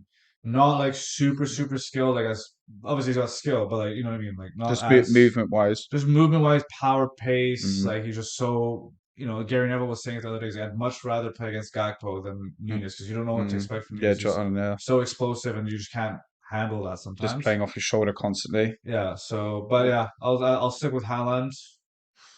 Yeah, Rashford. I don't know. Yeah. Um, Maybe that like the last game, maybe is what Nunez needed confidence wise to kind of Yeah. push him in that direction. Yeah, So because a lot of the times last season you had him in your fantasy team. A lot of those chances, like yeah, he the was. two chances that he got against Newcastle, are not easy finishes. no, Like they're no, from an especially the angle. second one, the winner. Yeah. Yeah, he Yeah, was missing those last year. Every Oh, by a single one he mile. was missing those. Yeah. So if he builds that confidence, he's not getting anywhere near Haaland, let's Yeah. just say that. But Yeah. I think. he could be in the Rashford zone, Yeah. 20, 20, yeah. Like 25 goals. Yeah. if he starts, Yeah. I mean, yeah, Rashford's now just getting put into a proper position. He doesn't like playing through the middle. He Mm. doesn't look like, and it's a bit disappointing. He doesn't look like he wants to be on the pitch when he's being playing down the Yeah. middle. Some players like that. They need the Yeah, ball out wide with some space I to attack. I know, well, yeah, but it's just the attitude that was quite disappointing. But Mm. Yeah. I think once Hoyland gets fit and Ten Hag's happy because I think he was saying he's not at the levels that he needs to be in terms of yeah, fitness and yeah, whatnot. But yeah. once he starts I starting, thought I I thought he think. came with a slight little injury as well. Maybe. But yeah, I just remember Ten Hag saying something. He's not close to being fit Mm, where I want him to be fit. So yeah, we'll see how that pans out. I think you're right. The Rashford on the left is a lot better. He needs that striker in the middle. That's why I thought Harry Kane would have been perfect for United. Mm. I thought like yeah. couldn't afford him.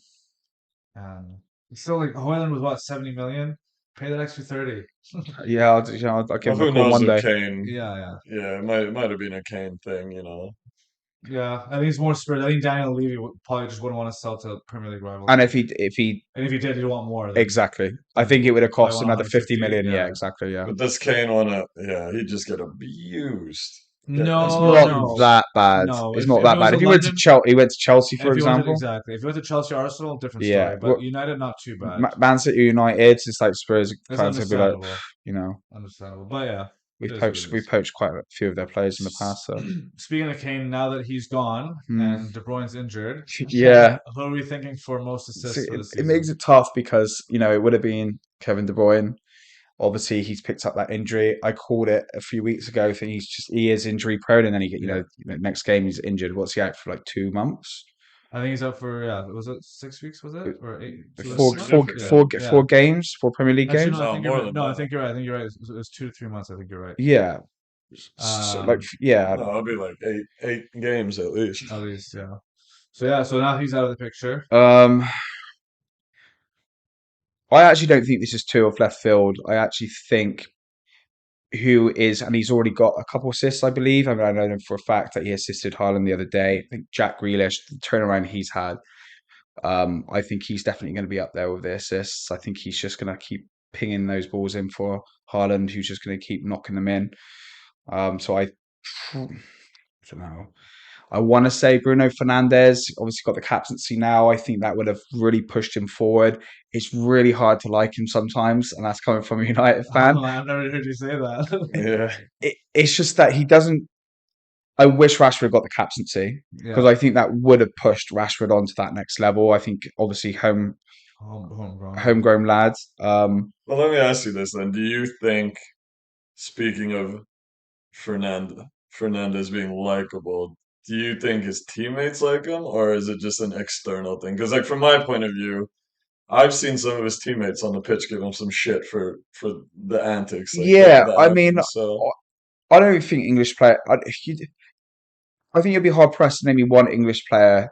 It's quite a foreign thing to do, and they're throwing their arms up in the air and they're moaning at their teammates.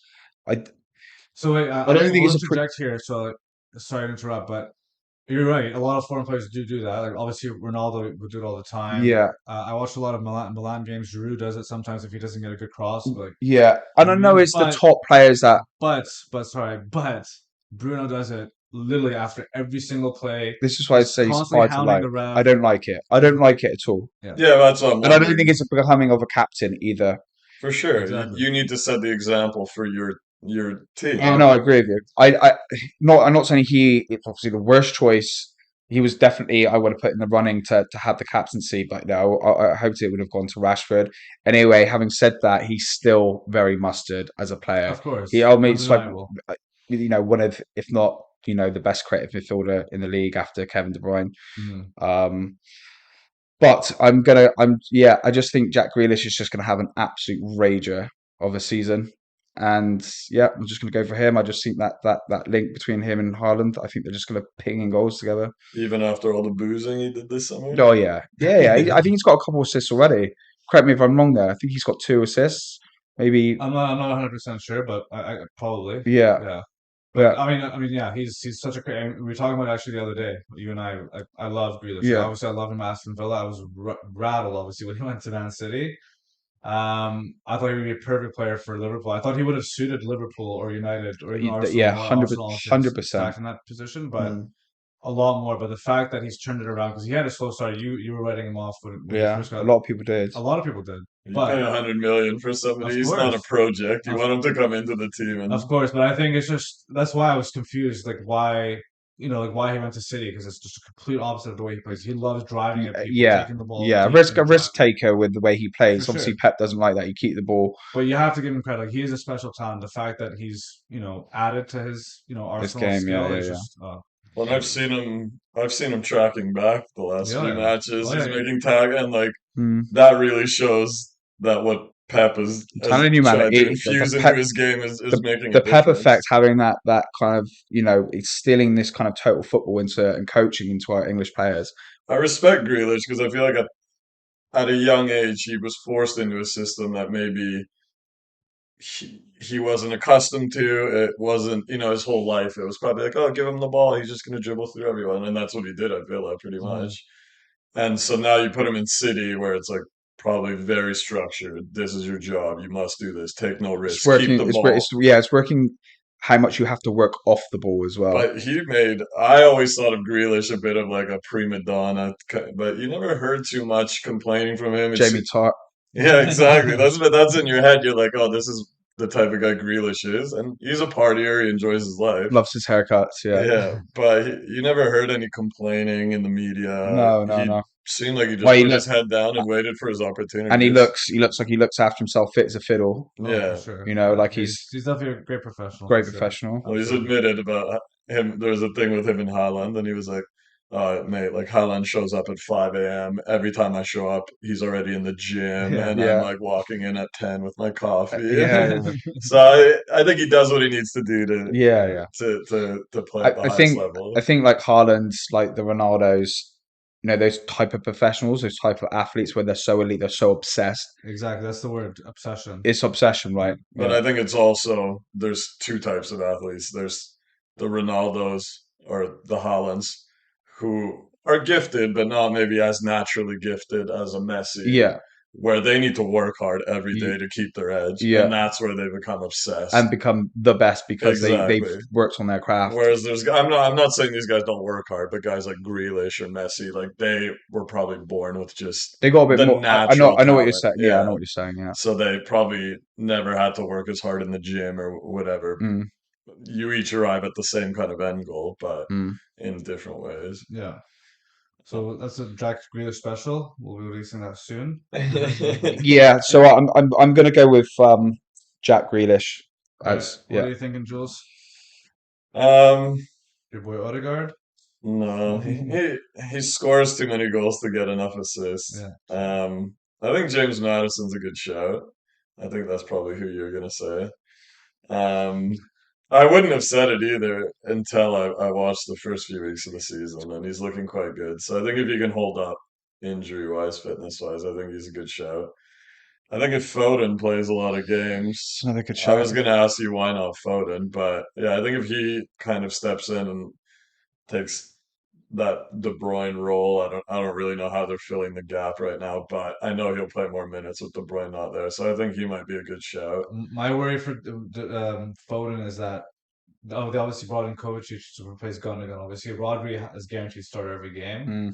but now they've obviously brought in Doku as well, and they've got Bernardo Silva, and if they bring in this Nunez guy, Yeah, I worry. Like, I think Foden is amazing. He should be starting every game on any other team. yeah. He's had a good start though. He's had a great start. Yeah, He's in terrific yeah, form, yeah. but I I think just he got feel man like of the match in Eid for the for the first second game, I think it second game. was. Yeah. Yeah, But but Pep has shown that he's not afraid No, to definitely. sit Foden on the No, bench no, and put no. somebody else, so who Absolutely. knows? it showed, like, remember in fantasy, they'd be juggling between Foden and Mahrez because you just wouldn't know who would start, even Exactly. though they're both elite players. Yeah. Well, it speaks to the depth that Yeah, that team insane has. stuff have. Yeah. Yeah, So yeah, I mean, I think Foden's if Foden played like a whole for sure, season and great shout. whatever, yeah. Yeah, And then yeah, I think the other one is what you said, Fernandes. So I think I'll go James Madison. Nice. I still want to shout out Nkunku.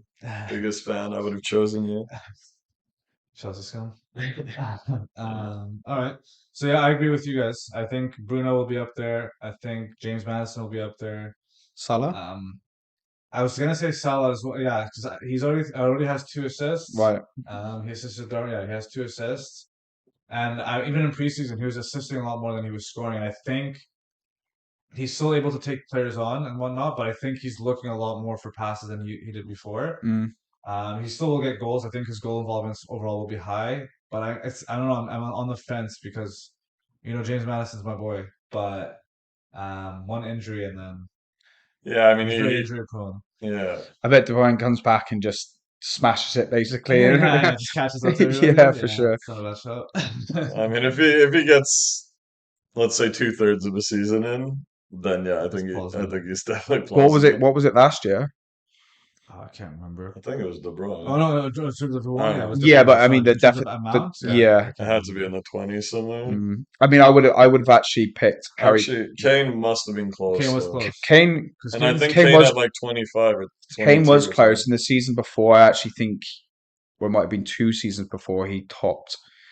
See, he was obviously he got an yeah, I assist. think Kane last year had 30 goals and like 18 assists or Yeah, something like crazy Okay. like he that. would have definitely been in the running, but obviously Oh, for sure, when yeah. we were talking about this a few weeks ago, no one believed he would go to Bayern Yeah, Munich. Kane and De Bruyne would have been the top two for Yeah, me as well. yeah.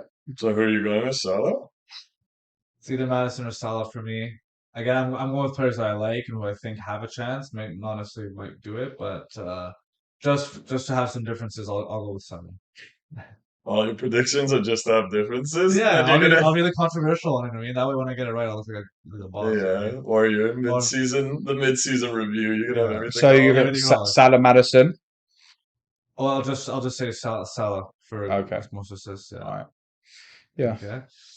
So yeah, let's move on to the bosses, manager of the season. Who are we thinking? Again, it's a foregone conclusion for me. I think if you win the Premier League, and the problem is, I don't think they're just going to win the Premier League. I think they'll win a few trophies this season, maybe another treble, which would be the worst thing in the world. And I Mm. just think you have to go. You just have to go with Pep. How can you not?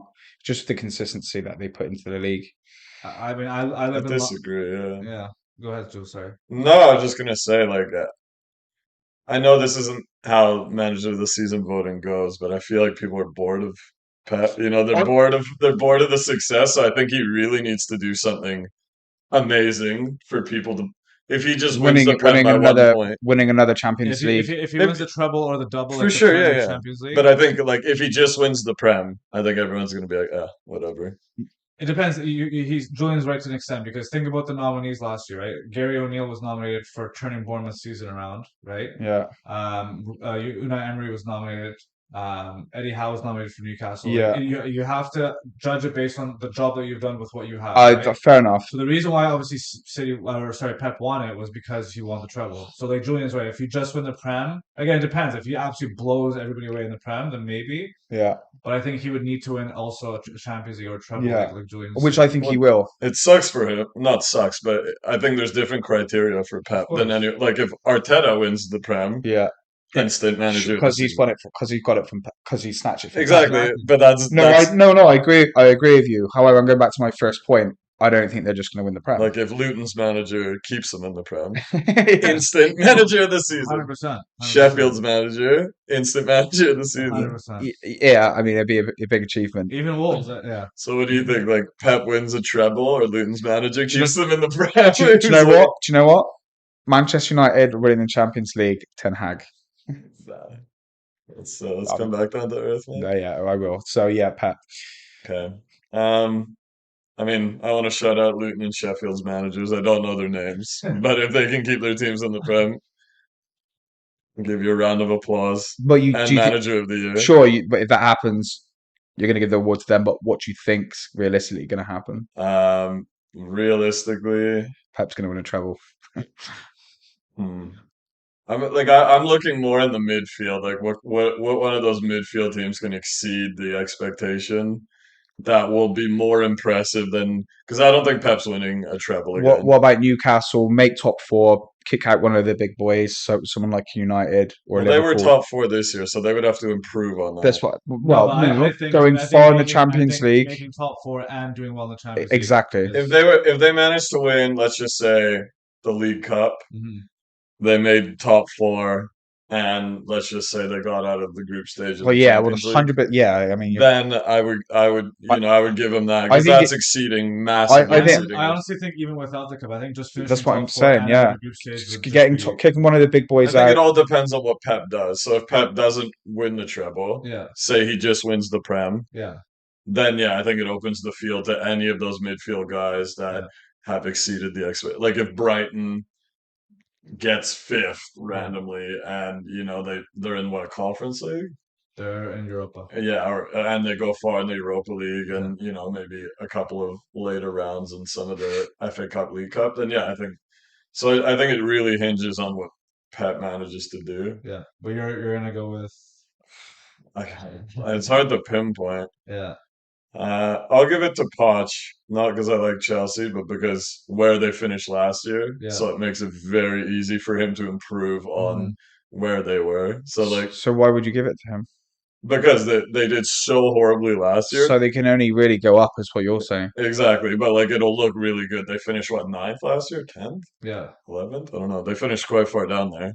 So if they finish fourth, where I think they're gonna But they're finish, kind of expected to do that, right? are they?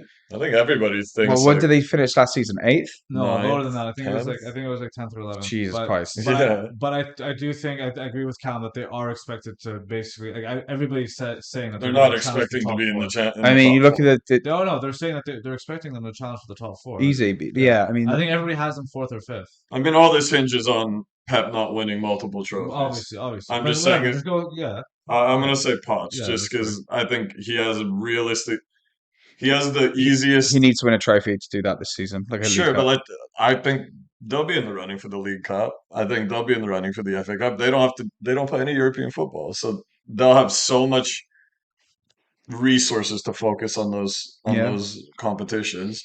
Plus, if he gets them into the Champions League in fourth and he punts out a couple of those teams, I think everyone will be like, "Wow, you went from 10th to this in 1 year. That's an amazing season." Mm. But yeah, I mean it's really tough. It's obviously tough. It's just a Yeah, prediction, obviously, right? So, yeah, I'll go with. I have to go with Arteta. Like, I have to back my prediction of Yeah, Arsenal how winning the I have league. to. Yeah. Anybody, like we were obviously talking about Pep. Like, anybody that wins the league against Pep has to be manager of the season because not just against Pep, but against City. yeah. Their resources, their depth is unbelievable. Yeah. I was talking to Jules the other day, like in the time, obviously Liverpool and City were the top two for so long. And since we've signed Van Dijk, the only center back that we've signed has been Konate. In that time, City have signed Laporte, Diaz, Ake, Akanji, and Guardiola. Five top center backs.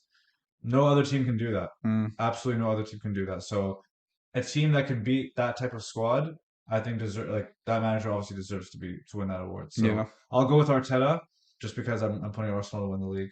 Yeah, I mean, like you said, anyone that gets up there, Yeah, it's a weird, like it's a double, kind of a double-edged sword for Pep in the yeah, sense that everybody just has to beat him to yeah. to be considered the best, but he has to win multiple competitions, or else he's just like, But oh, you I got mean, an one of the average. hard, but they say one of the hardest things after a team, reaches the pinnacle of winning the Premier League is then not being complacent the next year, right? It's going again. I mean, he's already proven that But though. this is what I'm saying. Top Five, top managers, Ferguson was able to do it. Do you know what I mean? yeah, So he's done that. What did you say? It was I think it's five out of the five out of the last last six, six. I think five out of the last six. I think. and not only that, you've obviously thrown at other trophies he's won.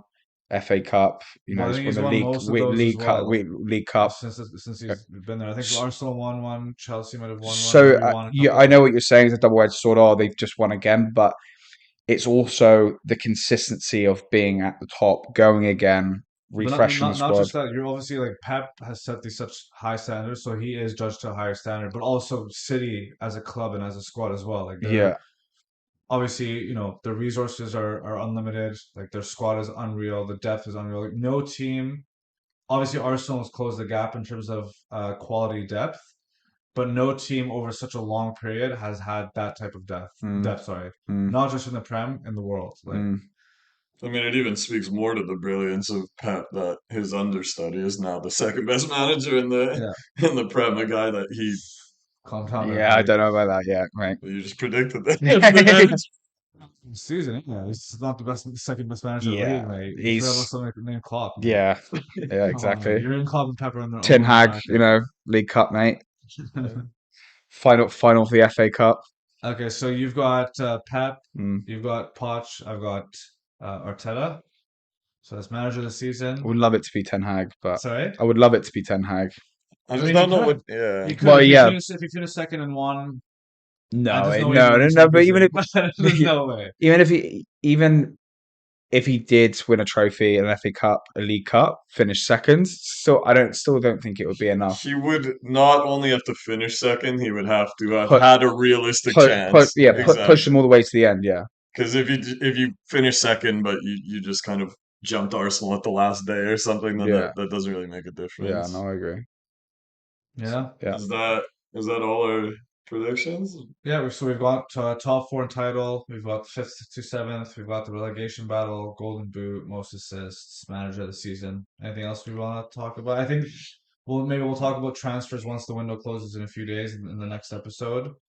I wanted Um, to ask Callum something. sure, mm. let's do it. So the last time we spoke, we all thought Harry Maguire was leaving. Slabhead. Yeah, And we were all wishing him luck. We all thought great opportunity at West Ham, get some minutes. I think it was a really good move for him. Yeah, Honestly, I'm very surprised. so I want to take you into the head of a Harry Maguire. Why Well, is he you can staying at well, you can United? either look at it in a cynical way, which I know you are, and you're thinking he's a player that just wants to have an easy touch, sit on the sidelines, collect his check, because they would have to, would have to pay him out his contracts, right? If they just wanted to cancel his contract and move him on, I don't think he's starting to earn about, can't remember the figure, but a I lot. think it's 200 plus weekly. So that's where I know that's where you're seeing it as in a cynical point of I view. don't think Julian's looking at it in a cynical way. I think he's just looking at it as a professional, right? If you're ambitious and you want to achieve, Okay, but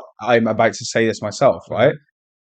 So I want to see it in the sense that he is a professional, he is ambitious, he isn't happy with the way his United career's gone, right? Obviously, the amount of online abuse that he's had over the years at United, it's probably got to him, and he probably's got something to prove to himself and the club. He But wants to fight for his position, but Callum, and you can't knock a man who's trying to climb back up that ladder.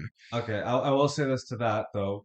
Think about last season. He was fifth choice center back behind Varane, Martinez, Yeah, Lindelof, Shaw, who's a left back, yeah. and then him, right? So realistically, he hasn't played, right, this No, season as well. I know what you're saying. I'm But pretty if sure it, is the agent, the club, but Ten he, Hag has probably said this to him. yeah, But also, Ten Hag has come out. Well, I can't. I don't know if it's a direct quote, but are stories I've read and I've seen online that Ten Hag has said, "I want you to fight for your place." So he might be getting fed something by the manager. You're thinking, okay, well, he wants an easy touch. Why hasn't he moved?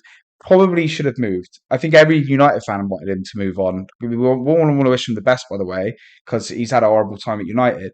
But if the manager is saying, "Listen, I still think you've got a chance. I still see something in you. I still think you're good on the but ball. This, and that." that's not what he's telling me. He's telling him that you're a squad option because there's no way he's starting above Varane or Martinez. The only way he starts is if they get injured. And even when they were injured, Shaw was Sure, playing. yeah, yeah. So World level on his day. You stick him in centre back. I just think as a in his situation, like Julian said, you're putting yourself in his mind. I would want to redeem myself, so I'd want to move to a club like West Ham. Yeah, I thought it was a good They're move for playing in him. Europe. I agree. No, I agree with you. By the They way, I don't yeah disagree with you. I'm just trying to get in his head yeah. and see the non-cynical side of it of why he wants to stay. I don't want to believe, and I don't believe for seconds that he's thinking this is a bit of an easy touch. I get to remain at United, collect my paycheck, then move on. But is he just being I was going to delusional say I think now? it's just delusional. Maybe he is, but maybe you don't know. The manager might be going, "I want you to fight for your place."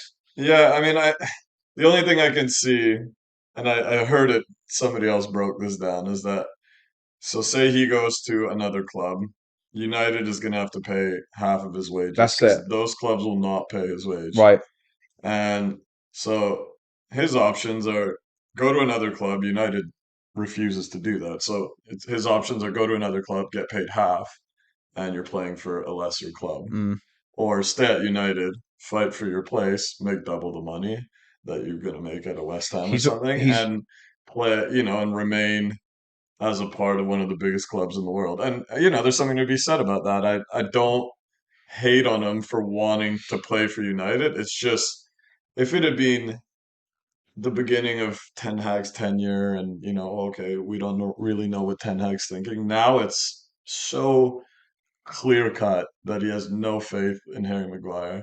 Where I think I to honestly redeem think I yourself, think like Ten Hag Hassan is said saying, something. I honestly do. yeah, but to Ten redeem if Ten yourself, Hag, the thing is, sorry to interject, but we all know that Harry Maguire has his eyes on the England position as well.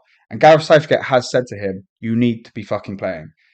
So, but this is comes back to my point: is that I believe that he's been told by the manager, "I want you to stay and fight for your Okay, place. but you You've keep got a chance but here." Callum, but you no, no, but you keep saying that. There's no way. There's no way he's starting. There's 0% chance he ever starts above Yeah, Varane and and Martinez. I agree with you. So what's the think about it, if he let's just say his career continues on. Let's just say he retires right now.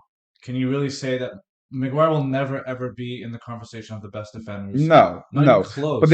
I do agree with you. This is why I brought up the England thing. Is because we know he has his eyes set on that position. So for me it was stupid not to move to West For Ham. It was a sure. really good move for him, and I think obviously Gareth Southgate wanted him to move and get minutes, Yeah. and I think he would have done a good job there. I So mean, I how am much? surprised. I'm surprised he stayed. I am.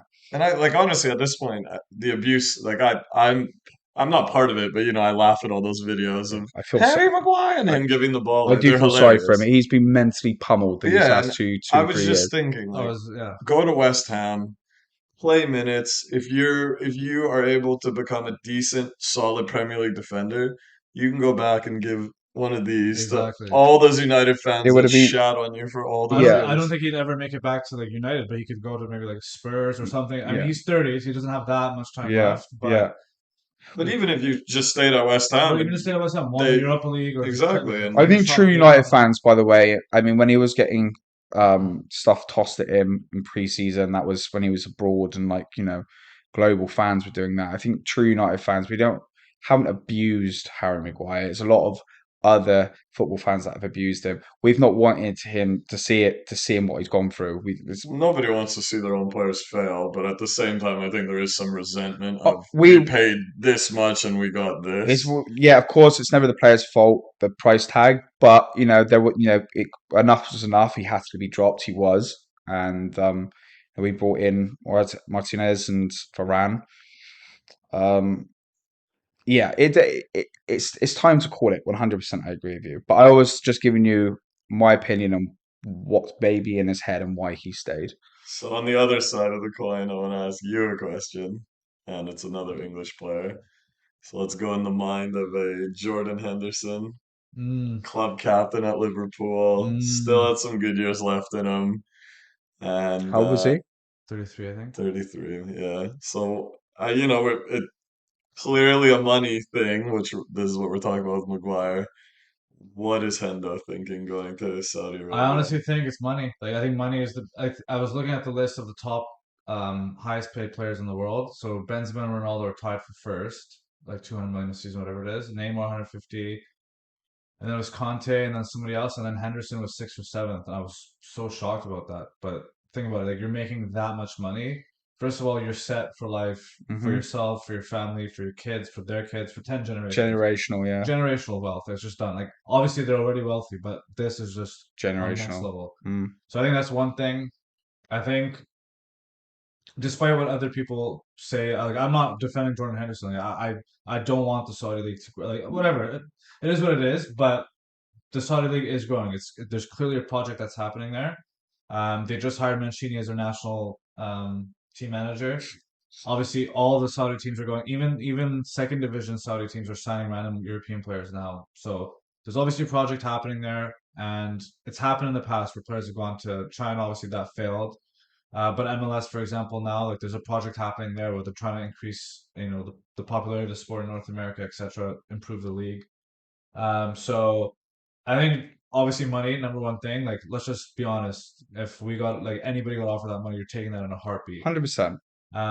Well, yeah, I mean, for a 30, whatever, 33-year-old Jordan Henderson to jump from probably, the 100th highest paid footballer Yeah, to up You, to and you've sixth. let's be honest. Like he was, if he didn't leave this summer, he was going to leave next summer. Right. Like he's at You've the got end to of his remember about Jordan career. Henderson. He's 33. He's won everything he possibly could with He was Liverpool. at Liverpool for 11 years, He's 11 years. 12 This is years. kind of his swan song, big last signing. It makes sense for someone like Jordan Yeah, Henderson to move to the Saudi League. Doesn't make sense for some of the younger stars like that have Ruben moved over. Neves or That's a bit more questionable. the Vega from Celta Vigo. Like Right. he was linked with everybody at one point, and then Napoli were so close, and then all of a sudden he's gone 20-year-old. Neymar again, it's also quite questionable. How was he 30? Yeah, he's I 30. mean, like he's still probably got three years top level. Jordan Henderson makes complete sense to me with the generational wealth, the move, and he's won everything he possibly could at Liverpool. He was captain.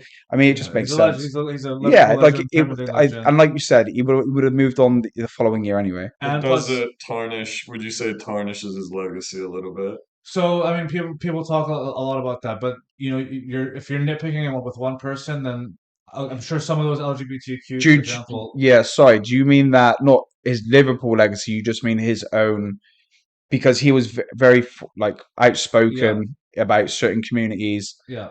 and going to the Saudi League, it was kind of contradictory to what he was a very outspoken person against the World Cup in Qatar. Um, Yeah, so it's the problem is it's so, and I'm not criticizing him. I'm just saying it's so clearly a money grab. Yeah, oh, of It's just, course. and Oh, it, yeah, of 100%. course it is. yeah, yeah. And it's so much money, it's impossible to say no. But I think the question is because it looks terrible, you For know. sure. It's like, oh, this rich athlete who says he's, An a ally. supporter and an Yeah. ally of LGBTQ, and then all of a sudden, whoop, those morals go out the window because a paycheck flies across But across. that's the It's a thing. bloody big So paycheck, though. Huh? yeah, Exactly. well that's the thing though. A lot of those people criticizing him though, if they got offered anywhere near that money, even small less than that money, they would take it in a heartbeat. They would Ex- bite off your hand. They don't ex- care who's giving it to you, exactly, right? So exactly. Yeah. that's one thing. Another thing to consider, and like trust me, you guys know me as a person. Like we all obviously have our own views on the world, what et cetera, et cetera. It's hard. Yes, athletes obviously should be held to higher standard because of public figures. They have a huge following, and such a big influence, etc. But it's just a tough one because where do you draw the line, right? So we've got Newcastle, who's bought by the Saudi state, basically playing the league. Um, Obviously, the money that Man City has gotten from the Qataris, and say with PSG, etc. So like that's already in our game. This is not any too much different. Again, I'm not defending. I'm not. I'm just obviously looking at both sides. But Yeah. even you can look at any sport or any or even just companies or corporations, like they're involved politically with, certain governments or certain regimes, et cetera, et cetera. So like where do you draw the line? Like those people complaining about those things, like they consume products that are made, for example, like China. You know what I mean? Just there's just Yeah, it gets to a it's point where you're just nitpicking and whatnot. So at the end of the day, I think you just accept reality. Like the Saudi League's not going away. It's No, clearly going to grow. for They're sure. obviously going to their game's going to grow. That league's going to grow. So if it wasn't Henderson, it was going to be somebody else. So I just think you have to accept reality. This is the reality of it, and I think that's probably how you looked at it. I just, yeah, going back to my point, I think it makes most sense, really, that signing. Well, and obviously Ronaldo as well on the tail end of his career. But yeah, it makes complete sense for Jordan Henderson. you don't feel any, for you personally, he's still in the same light as a Oh, Liverpool It legend. not has like to be. 0% change with Zero ill him. will. Zero Ah, yeah, percent yeah. change. Oh yeah, Fair absolutely. enough. He's a Liverpool legend. He was my favorite player until he left. But He how was about if Salah goes? to Saudi Arabia. Mm, I don't think he'll go this summer. I don't think he'll, like Julian was saying before, like he won't go this late. There's only a couple. Friday's the last day of the transfer window. Yeah, he'd really be He screwing he's over. talked. He obviously signed I a new know contract last you'd year. be, yeah. He's talked about the love for this club, and like he's been there for a long time. He's obviously a Liverpool legend, broken so many records. Yeah. I don't think because that would definitely tarnish your Oh, for reputation. sure. Never say never, though. We all said Harry Kane's not going anywhere. Well, Yeah, but did you that's remember when Delph did that to Villa as well? When A I think little it was bit different profile, no, I'd say. no, but it was still like a big player for Villa. Like I think he's from Birmingham as well. yeah, And it was on the last day of the season where he was like, "I'm 100% staying." He put out a tweet, yeah. and then like in the final hour of the transfer window, it's like Man City That's it. signed Yeah. help, and then the memes of him just like, "Oh, it's Estelle coming to the Man City training ground. It's a snake with his face on it."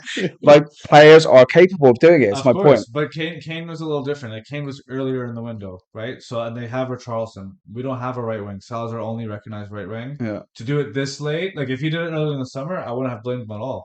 He's 31 now. yeah, He's achieved legend status at Liverpool and the Premier League as well. yeah, Like he's done it and like you said, won it all. yeah. So if he left earlier, I wouldn't have had any qualms with him. I kind of like think he's past his prime, so like I don't mind if he moves on this season or next season. Mm, But to do it now, I don't think he'll do it.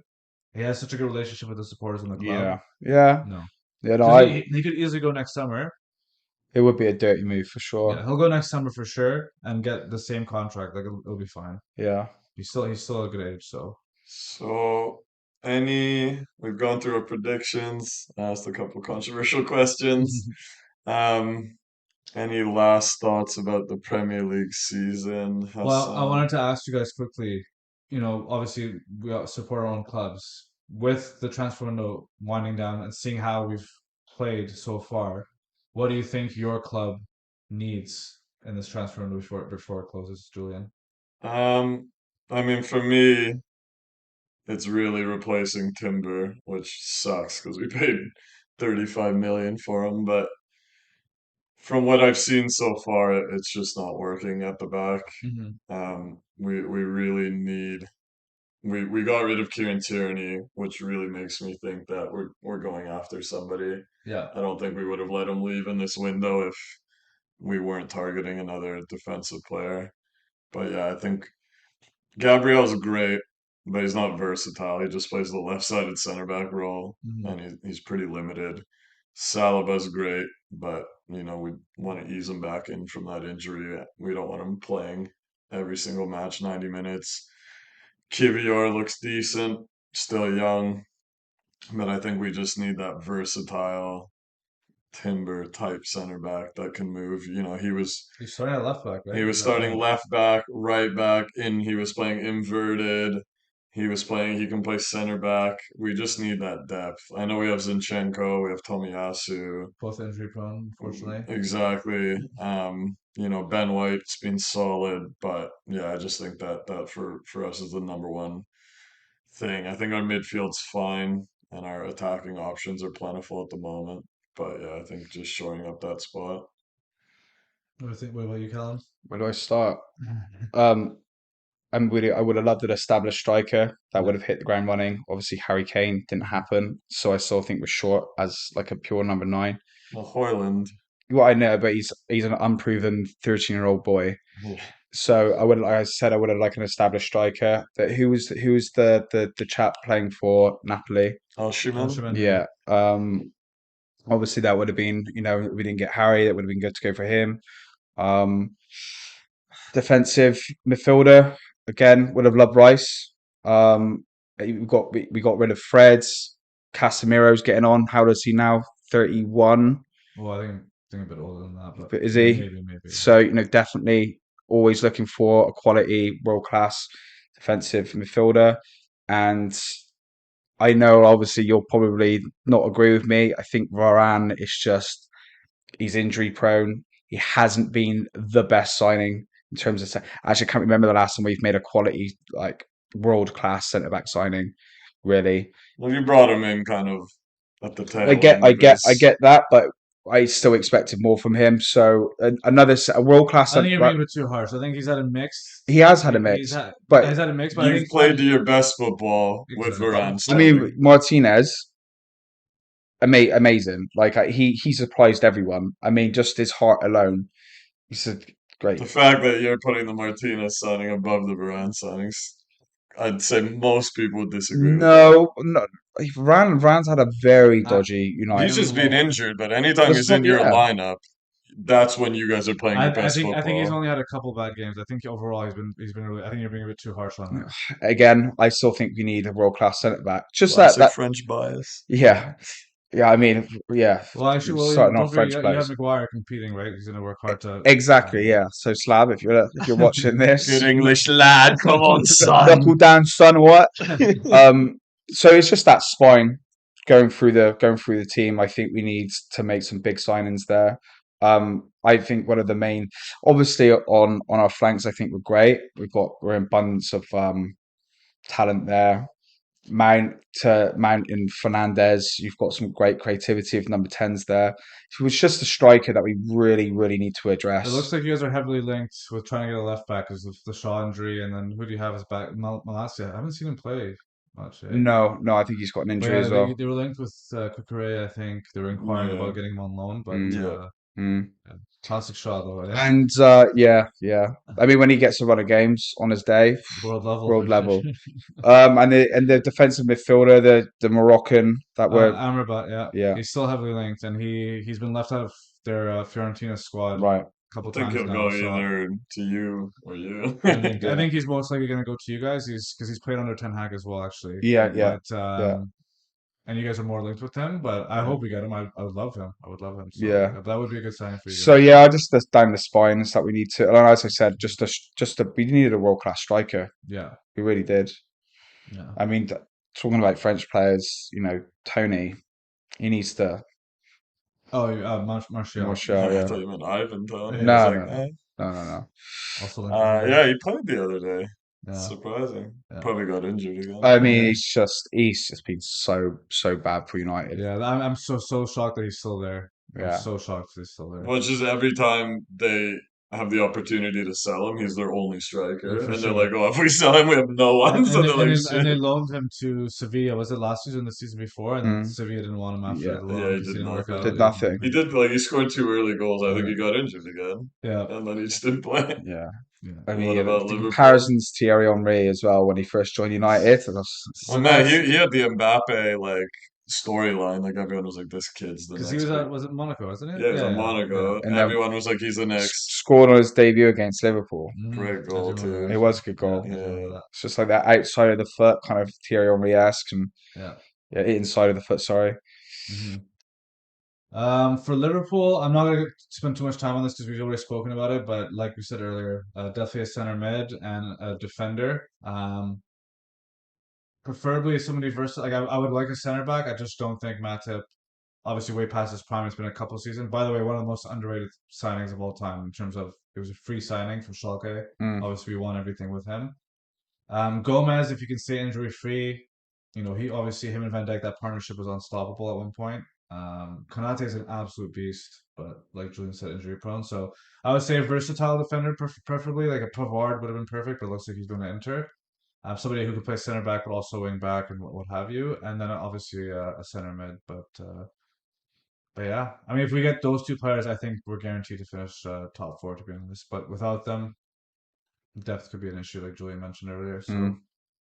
Yeah, but like Julian said earlier, sorry, I didn't mean to cut you off, but any final thoughts about anything?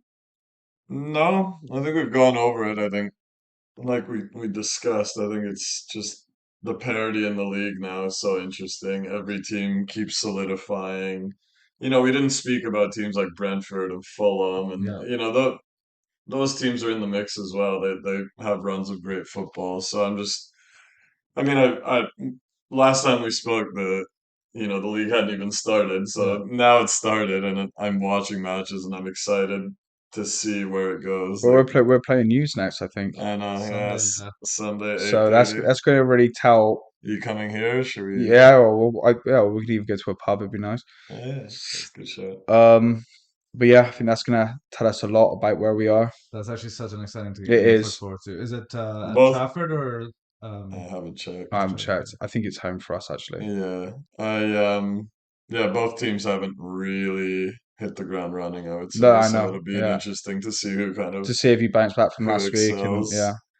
So yeah. What about you, Callum? Any final thoughts? No, as that was my final thought. I think because we're playing you next, I think it's gonna be a really interesting game to see where we are.